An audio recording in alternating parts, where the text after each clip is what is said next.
Poutine, hitting the pass. When I tried the food the first time, I was hooked. So I've got the cauliflower wings. There's a lot of East Coast flavors from the East Coast of Canada.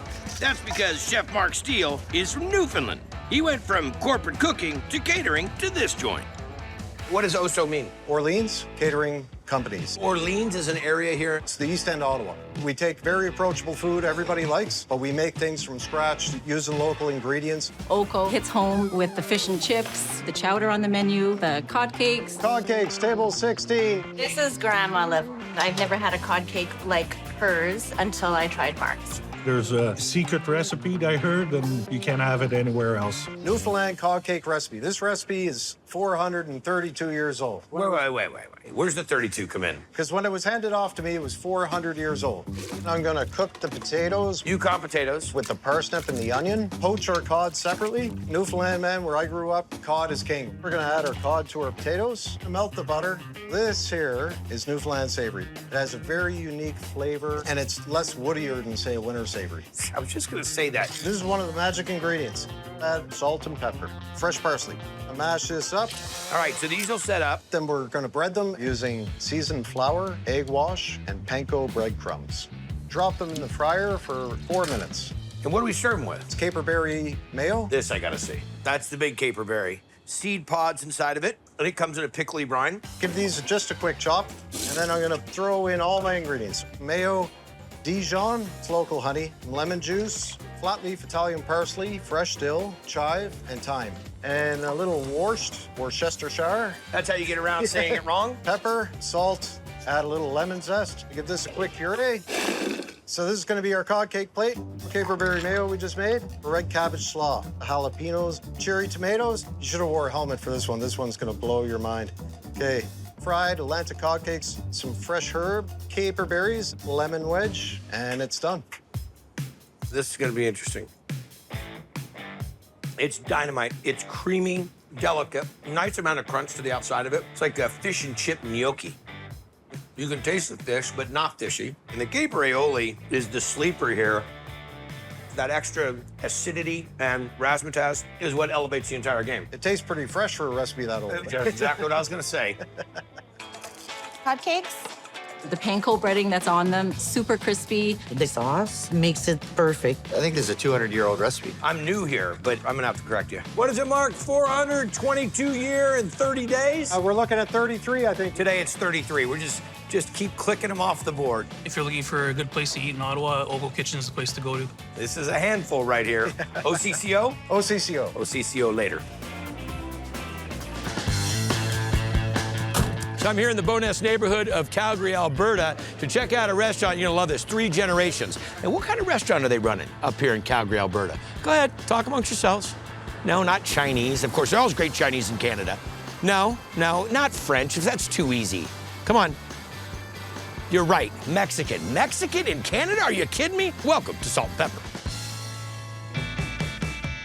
Fish tacos, please, on the fly. To me, it's the most authentic Mexican food. The flavors are unmatched. Beef fajitas. The 3 generations are amazing. We have Alex and Silvio. It's the grandfather, father, son trifecta, and they've been giving Canadians the flavors from Silvio Solano's homeland since he opened in 1988. Where are you from originally? Oaxaca. What kind of Mexican food are we doing? Most of the traditional from all over the Mexican world. You're taking the best from around Mexico. I've had almost everything on the entire menu, and it's always changing, too. Chilaquiles, pick up. Had the Chilaquiles today. It's like a corn chips casserole with some melted cheese and pickled onion, too. Magic on a plate. What are we making now? Green chilaquiles. Start with a mirepoix. Is this a stick? Yes, it is. Tomato sauce? Cayenne, oregano, salt, and pepper.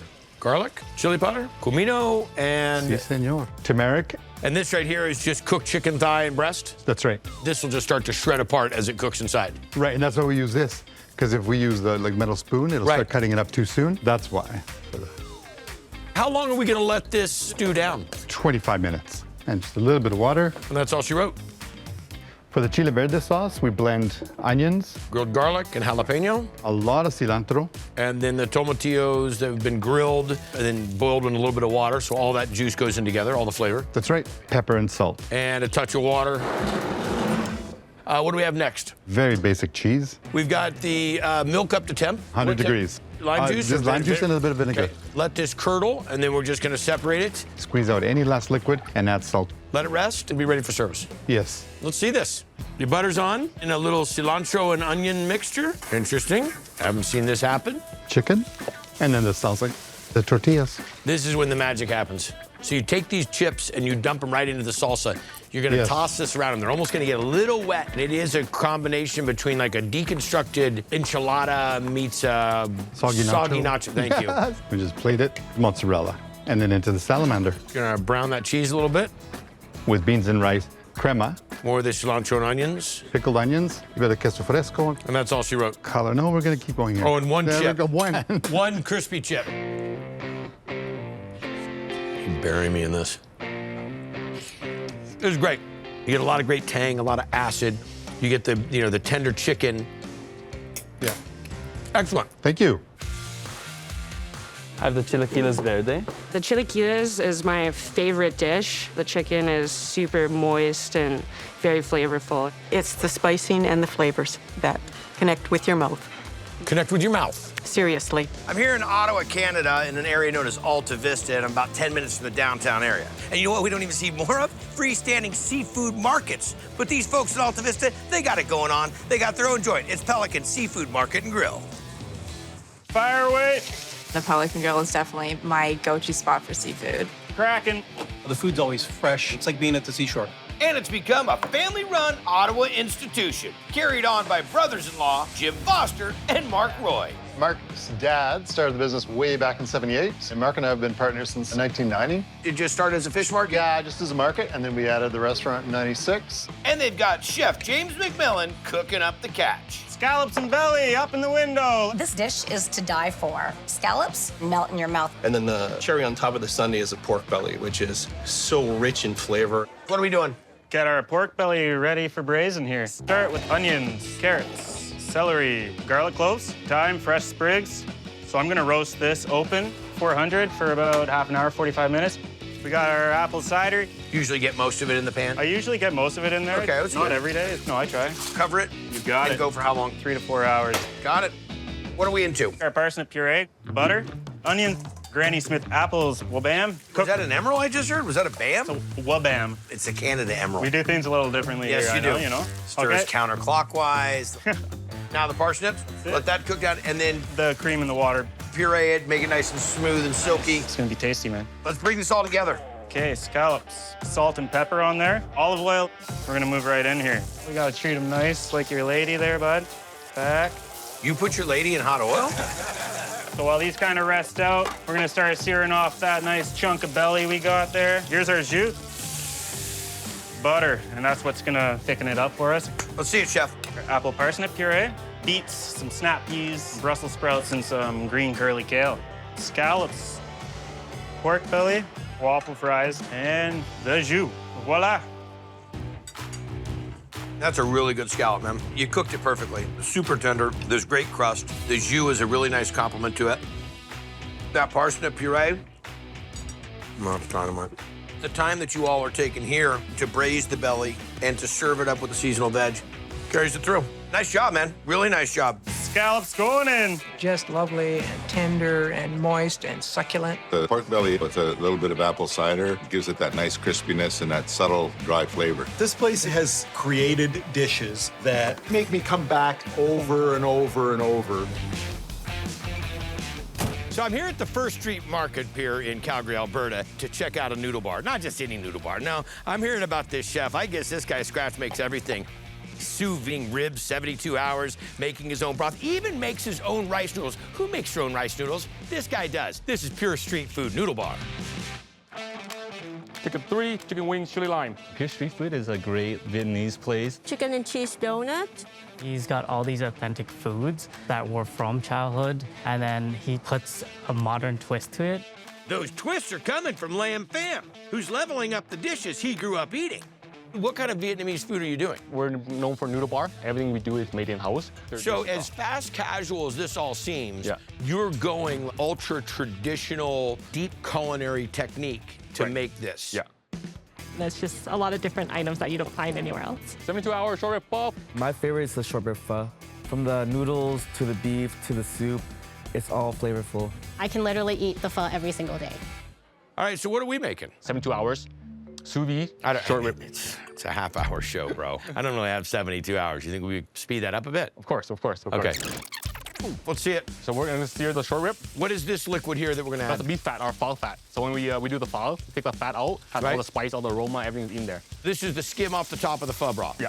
Got it. Yeah. So we seal it, drop it in, and we'll see you later in 72 hours. Hot tub in Flavor Town. Yeah. What's the next step? Next time, we're gonna make the broth. First thing first, cinnamon sticks. Got it. Cloves, fennel seeds, star anise, cardamom seeds, and coriander seeds. Got it. Okay, nice and evenly toasted. Makes all the difference right here. Yeah, this is all that aroma coming up. Okay, cover this up. Okay. Get the water nice and hot. What bone is this? These are like beef bones. What size is it? Pterodactyl? I mean, these are all the knuckle bones. Roasted ginger and onion. And then the spice goes in. And the sachet goes in now too? Yeah. And just sits here and simmers for 24 hours? So sit there and simmer. So once it brings to a boil, I skim all the onions and ginger and those big dinosaur bones. Right. So first we're gonna add a little bit of water. Sugar, rock sugar. Rock sugar, okay. Salt. Fish sauce? Fish sauce. MSG. Wow. Call a little bit yum yum. Brisket. So we're gonna have the ribs in right now. What is this contraption? We designed this just so we can put all in at once and take it all at once. Huh. So what are we working on next? We're gonna make the rice noodle. We're gonna make it fresh. Overachiever. All right, Superman, let's see it. I've got rice flour, tapioca starch, salt, water. So oil into the pan, batter in, and goes right into the steamer, cover it up. Takes about 2 minutes. All right, and we let it cool before you slice it? Yeah, we're gonna let it cool, then we're gonna roll it up, and then we're just gonna slice it off. You learn something new every day, folks. And this is my jam here. I am drowning in my own saliva right now, because you know I'm gonna go deep on this. All right, so the pho's done. The meat's ready to go. This needs to be blanched for 10 seconds, and then we'll build the dish. Right. The short rib, we're gonna sear it. Nice hot pan, 10 seconds per side. We add the noodles, and now we're gonna slice the beef. Here's bean sprouts, basil, cilantro and onion, pickled red onions, sawtooth peppermint. So you can make it on a wedding bouquet. Pepper. And last but not least, the broth. Now you give lemon and fish sauce with it? Lemon, hoisin sauce, sriracha. That short rib is pretty ridiculous. There's a fattiness inside of this broth. It's so silky. It's like an elixir. I want to just chug it. Wow. I gotta say, one of my favorite parts of the whole deal is the house-made noodle. Actually, my favorite part of the whole thing is the whole thing. Short rib pho. The broth is very rich, very, very flavorful. You start drinking it kind of as a beef soup. The 72-hour short rib is amazing. Falls off the bone. It just melts in your mouth. The noodles, it's not too hard, it's not too soft. I feel like it's just right. Look, you get so much meat. There's no way you're eating that whole thing. I'm helping. Huh? I'll eat some. Oh, you'll eat the rest of it? Oh, yeah, why not? How'd you find this place? I live around here. I think that property values went up when this place opened. Don't you think? I'm just here for food. I'm back here in Calgary, Alberta on First Street at First Street Market, big food hall. And you know what? We're talking about Indian food. Not Northern Indian, which everybody really knows. I'm talking Southern Indian, the street food, the handheld food. I hear there's two buddies that are in here and they're knocking it out and they're scratch making it all. This is Saffron Street. Dropping rotis on the flat top. First bite into it and you're like, wow, I'm somewhere else. One samosa chaat.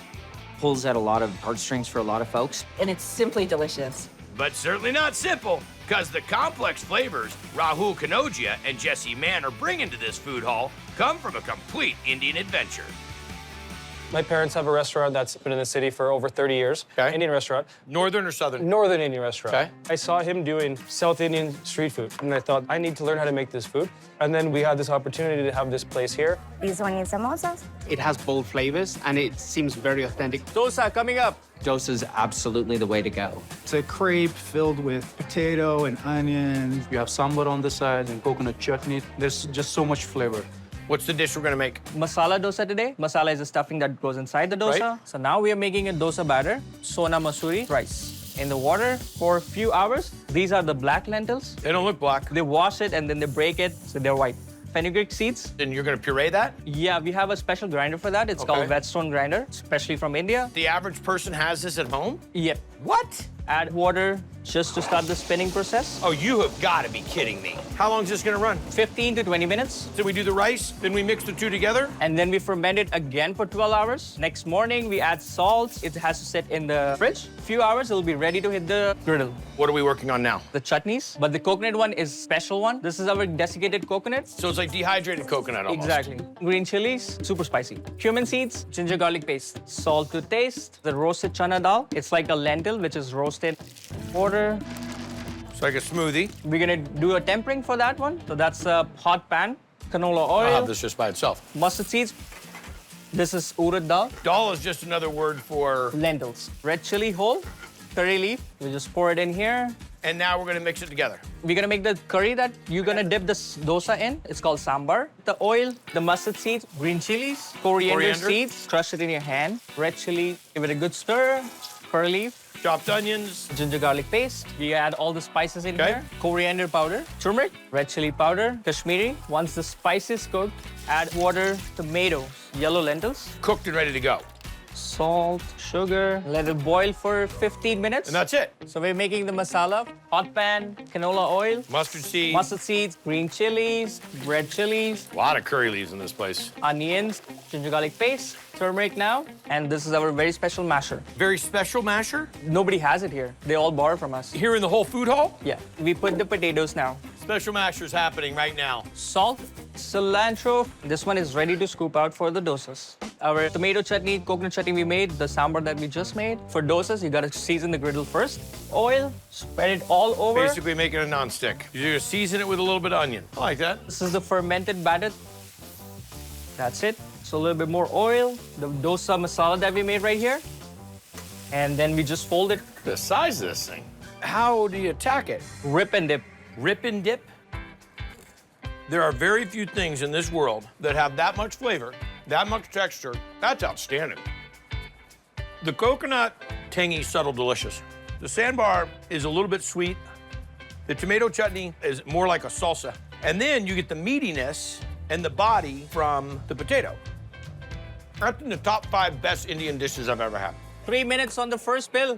I'm crazy about the masala dosa. It's light and fluffy. It's got the little crispy edges and stuff like that. It's just a really vibrant kind of contrast between the two chutneys. You go to India, you walk on the streets there, like there'll be 10 dosa vendors all competing against each other, and all of them will have their own unique spin on it. It just takes me back to home.